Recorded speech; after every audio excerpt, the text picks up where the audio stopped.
ओम नमो शिवाय भक्तों।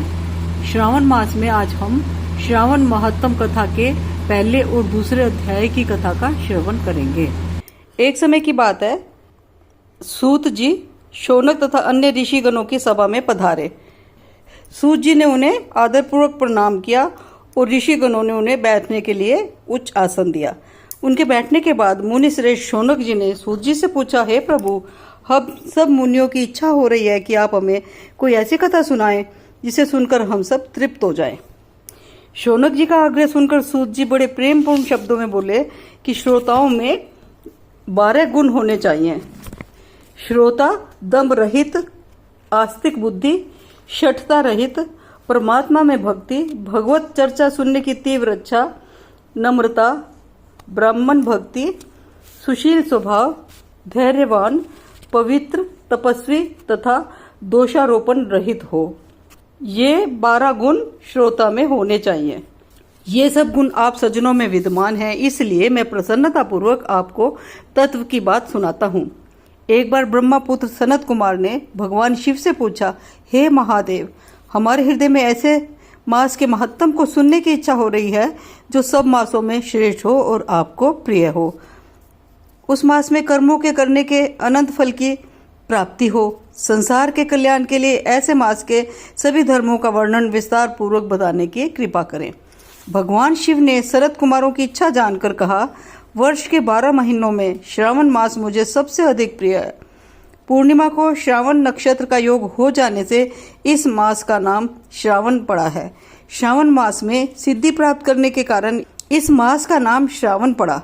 आकाश के समान स्वच्छ हो जाने से नभा नाम कहा है। श्रावण मास के फलों को कहने के लिए ब्रह्मा जी हुए, इसका महत्तम देखने के लिए इंद्र हुए और भगवान अनंत ने इसके फल को कहने के लिए 2 सहस्त्र जिह्वा धारण की थी।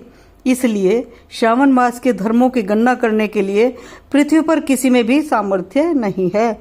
इस मास की कला को भी अन्य मास प्राप्त नहीं कर सकते। इस मास का कोई भी दिन व्रत शून्य नहीं है।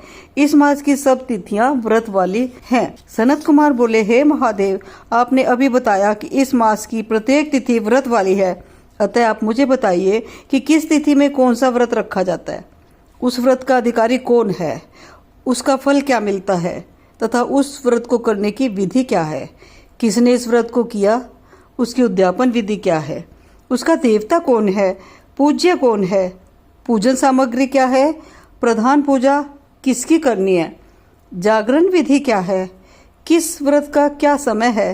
हे प्रभु, आप मुझे ये सब बातें कृपा कर विस्तार पूर्वक बताने की कृपा करें। श्रावण मास आपको सबसे अधिक क्यों प्रिय हुआ?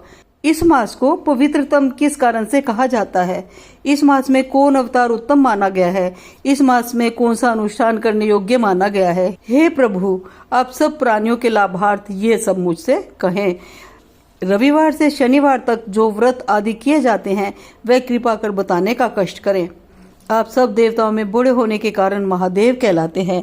पीपल के पेड़ में तीनों देवों ब्रह्मा, विष्णु और महेश का निवास कहा गया है। उसमें भी आपका निवास सबसे ऊपर कहा गया है। आप कल्याण रूप होने के कारण शिव, पापनाशक होने के कारण हर कहलाते हैं। शरीर में गणेश जी का अधिष्ठान रूप 4 दल का मूलाधार नाम का चक्र है। उसके ऊपर 6 दल का ब्रह्मा जी का अधिष्ठान नाम का दूसरा चक्र है। उसके ऊपर 10 दल का भगवान विष्णु का मणिपुर नामक तीसरा चक्र है। चौथा चक्र हृदय में 12 दल का अनाहत चक्र नाम से है।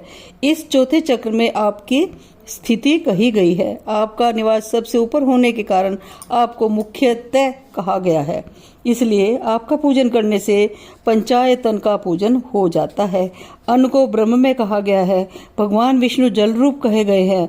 जब आप उस अन्न और जल को ग्रहण करते हैं तो आपकी प्रवीणता में किसी को लेश मात्र भी संदेह नहीं रह जाता। आपका शमशान और पर्वत पर निवास सब प्राणियों को विरक्ति का संदेश देता है।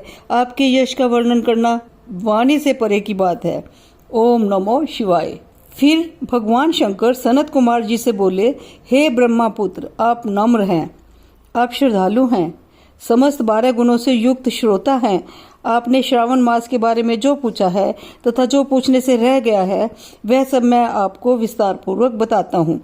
आपके पिता ब्रह्मा बहुत उद्दंड थे, इसलिए उन्हें अपना 5वां सिर गंवाना पड़ा। वे मत्सरता को छोड़ मेरी शरण में आए। मैं जो कुछ बताने जा रहा हूँ उसे एकाग्रचित्त होकर सुनो। श्रावण मास में नियमों का पालन कर व्रत रखकर सायंकाल को 4 बजे भोजन करना चाहिए। 1 मास तक रुद्राभिषेक करना चाहिए। अपनी प्रिय किसी एक वस्तु का त्याग करे। पुष्प, फल, धान्य, तुलसी की मंजरी युक्त पत्ती और बेल पत्रों से मेरी लक्ष्य पूजा करे। कोटिलिंग पूजन करे। ब्राह्मणों को प्रेम पूर्वक भोजन कराए। नियम का पालन करे। मुझे पंचामृत से अभिषेक अति प्रिय है, अतः पंचामृत अभिषेक भी अवश्य करें।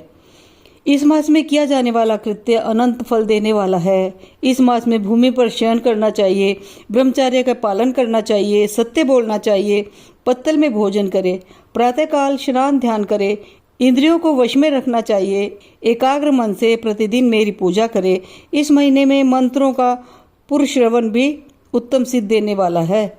गायत्री मंत्र और ओम नमः शिवाय का जाप करें। श्री सूक्त का जाप और भी अधिक फलदायक है। ग्रह यज्ञ, कोटि होम, लक्ष्य होम तथा अयुत होम करने पर सद्य फल मिलता है और मनोवांछित फल की प्राप्ति होती है। जो प्राणी इस महीने में एक दिन भी व्रत को छोड़ देता है वह महाप्रलय तक घोर नरक में जाता है। मुझे श्रावण मास से अधिक और कोई भी मास प्रिय नहीं है। यह मास फलदायक है तथा निष्काम भाव से किए गए कर्म के फल स्वरूप मोक्ष प्रदान करने वाला है। हे सनत कुमार, इस मास में करने योग्य जो धर्म कहे गए हैं उन्हें ध्यान पूर्वक सुनो। रविवार को सूर्य का व्रत करना चाहिए। सोमवार का दिन मेरी पूजा का दिन है। श्रावण मास के प्रथम सोमवार से प्रारंभ करके 3.5 मास तक अर्थात कार्तिक मास की अमावस्या तक होने वाला संपूर्ण कामना का अर्थ सिद्धि प्रदाता रोटक नामक व्रत कहलाता है। मंगलवार के दिन मंगला गौरी का व्रत रखा जाता है। बुधवार को बुध का व्रत, बृहस्पतिवार को गुरुदेव का व्रत, शुक्रवार को जीवंतिका देवी का व्रत रखते हैं। शनिवार को हनुमान तथा नरसिंह का व्रत रखा जाता है। अब मैं तुम्हें तिथियों के अनुसार होने वाले व्रतों को बताता हूँ।